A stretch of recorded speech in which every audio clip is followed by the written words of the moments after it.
আচ্ছা তুমি জুনিয়র কর্মকর্তা আইনে জেলা কমিটির সভাপতি উপস্থিত কমিটি কার্ড বলা হয়, ওই কার্ডটা আমরা দিয়ে থাকি। এবং আপনার আইনের 31 সেখানে 260 একটা মাপ আছে।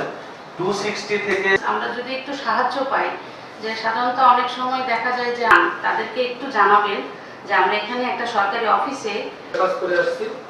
স্যার আপনাদের সকল অবগতি জানাচ্ছি যে আমাদের প্রতিবন্ধী সহযোগিতা সমাবেশ শেষ করি, এই কার্যক্রমটা এখনো চলমান আছে।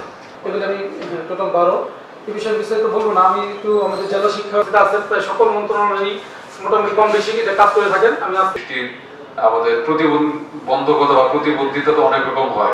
বিমার সাথে র্যাম্প না থাকলে কোনো বিল্ডিং অ্যাপ্রুভাল পাবে না। আর বাংলাদেশে এখন বাড়িতে ডেলিভারি করা আইনগতভাবে বলবো নতুন যারা প্রতিবন্ধী ছেলেমেয়েরা আসতেছে তাদের কতজন সকল প্রকার সুযোগ সুবিধা 100% নিশ্চিত করার জন্য আমাদের সমস্ত থাকেন। এখন এখানে আমরা প্রতিবন্ধী চশমা ব্যবহার করেন, সেটাকে ভীষণ বলে 624